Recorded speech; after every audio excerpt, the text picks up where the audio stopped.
The unwanted hair. Yeah, so you get unwanted hair pretty much everywhere. It becomes very annoying, so I constantly have tweezers to tweeze. Yeah, I remember when I was younger, she just had them in her bag with this green mirror.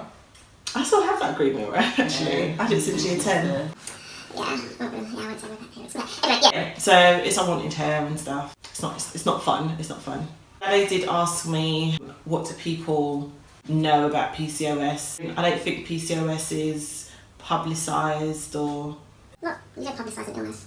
Yeah, you should. So people are aware of it and they can help them from getting stuff. I think probably the right term is there's enough awareness around PCOS. It's something that is brushed over. I think it should be taken more seriously. Simple as on a form for when you're filling out forms for work. Have you been diagnosed with something? Are you living with something? The same way that if you were living with diabetes, you would put I'm a diabetic on a form. I genuinely feel that PCOS should be something that is put on a form as well, as with something like endometriosis, because when it comes to the time of the month, or if those cysts are growing really big, and if you're going through a period of being bloated and you're having low abdominal pain, which is very common as well, sometimes you can't make it into work. It's so much more than period pains. I have had experiences with employers where you want to say, oh, this is going on. Oh, is it the time of the month again? Oh, take a paracetamol, you'll be fine. It's like, no, paracetamol doesn't work. Frankly, I did go through a point where I was living on ibuprofen. Okay, this makes me sound like a bit of an addict. Okay, I'd have ibuprofen in my bag along with cocodamol, and then I was prescribed tramadol. I've been prescribed some pretty strong drugs. Cocodamol's no joke. Yeah, but it after a while, I think don't help. They don't. Yeah, after a while, I think I became immune to it. I'd be taking 6 to 8 ibuprofens in a day and still feeling horrible.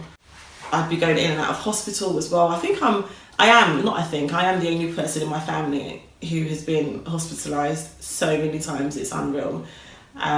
So growing up, I'd be in and out of hospital because of the stomach aches that I'd be having. It was only when I moved to Essex and I spoke to my new GP at the time, and I said, look, it's really affecting me. I don't know how I can go on with this. And also my husband and I were trying for a baby at the time. New GP then prescribed me a drug called metformin. That has to be one of the most scariest times of my life. Okay, I didn't like going on certain roller coasters. Going through IVF, but going on metformin was traumatizing because sometimes going online isn't the best thing. But I read online that people get pregnant through taking metformin. It helps to regulate your period if you have PCOS. So I'd read all these amazing stories about how wonderful metformin was. So I went in with my eyes very open, thinking that this is going to solve all of my problems, and it really didn't. If anything, I feel like it just made the situation worse, because I opened the pack of the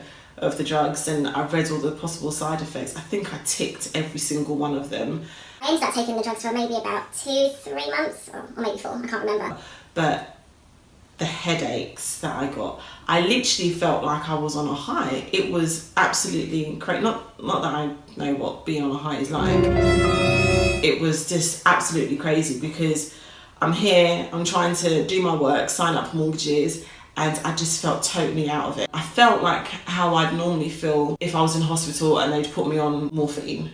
That is how I felt, but then with a sickening feeling deep down in my stomach, along with headache, along with the feeling of constantly wanting to throw up. It was just awful. So, I'd be going into work, people be saying, Kemi, what's wrong? Why are you in such a bad mood? So imagine having mood swings as a symptom of PCOS, and then on top of that you're taking metformin and it's making it even worse. I just wasn't a nice person to be around, I have to say. So that was really tough. And I remember one day in particular, it had just got to the point where I just couldn't take it anymore, and I ended up passing out in the staff room and being wheeled out on an ambulance stretcher and taken to hospital. And when I went back to my GP and I was like, hey, Mr. GP guy, this drug that you've prescribed me didn't work. He said, no, metformin would never do that to you. I thought, absolute loser.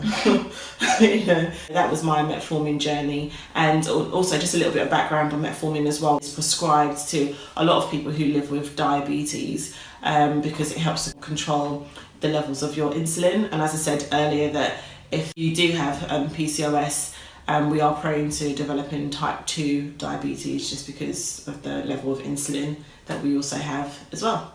Are certain type of people more prone to developing PCOS?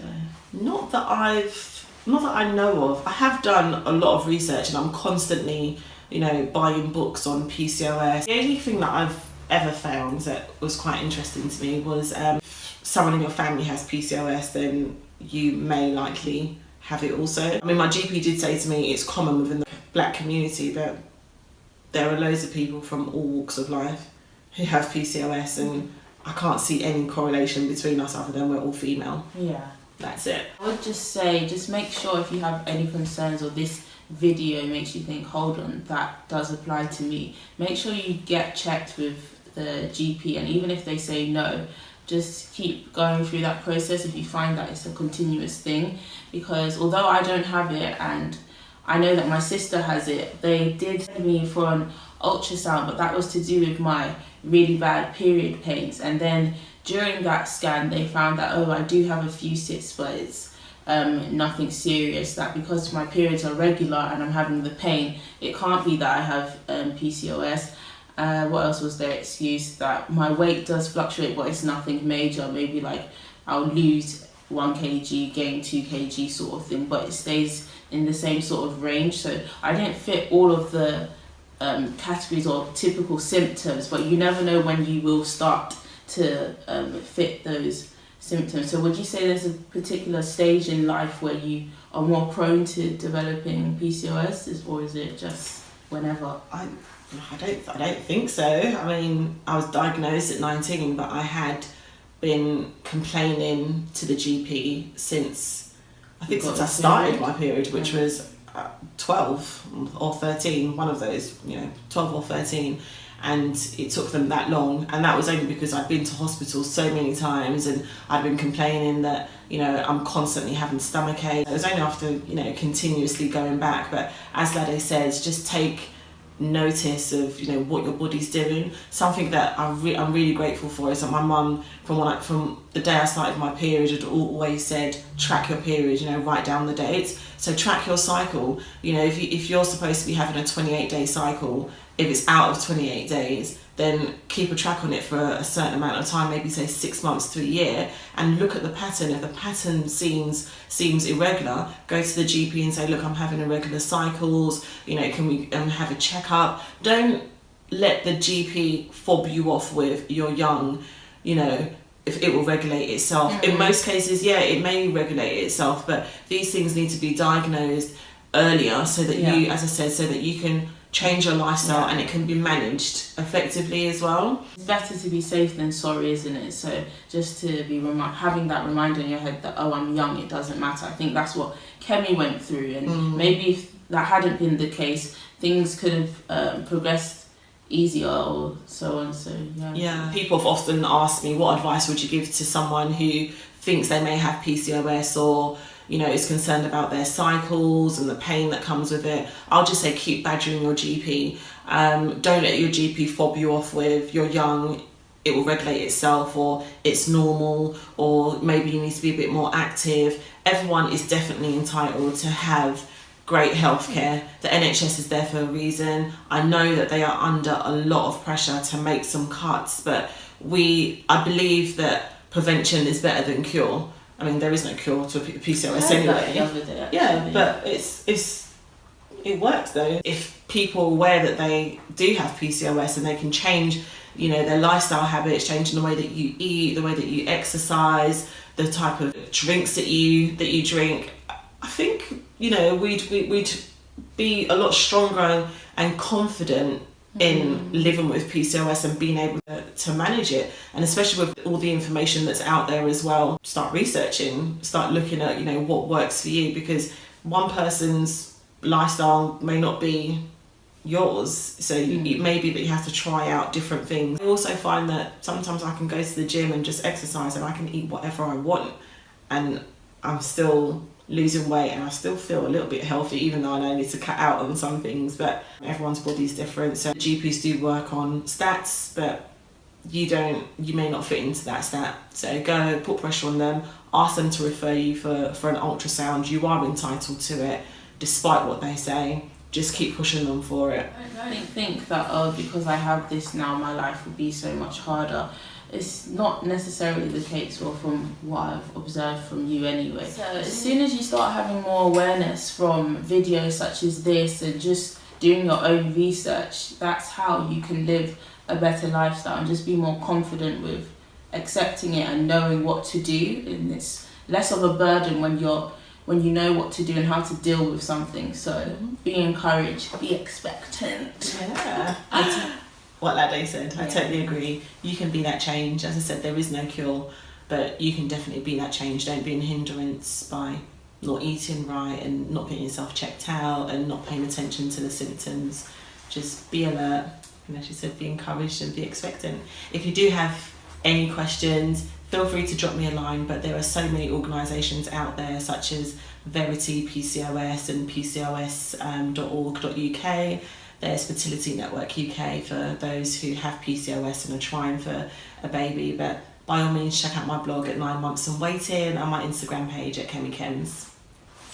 Thank you guys for watching. Thanks. Also, go and fund my sister. She's giving up tea. This is a big deal. Yeah. A big deal.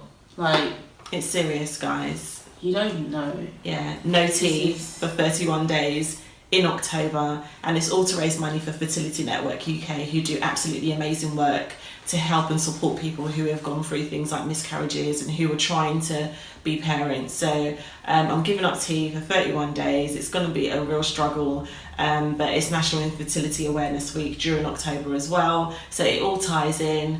I'm passionate about raising awareness.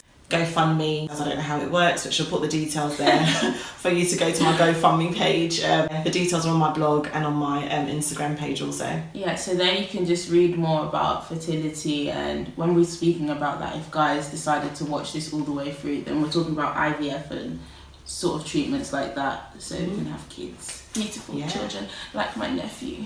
Yeah. But yeah, thank you guys so much, and see you in the next video. You'll be seeing more of her because obviously she's my sister. I'm so happy. That was so corny. Thanks, Lade. Bye.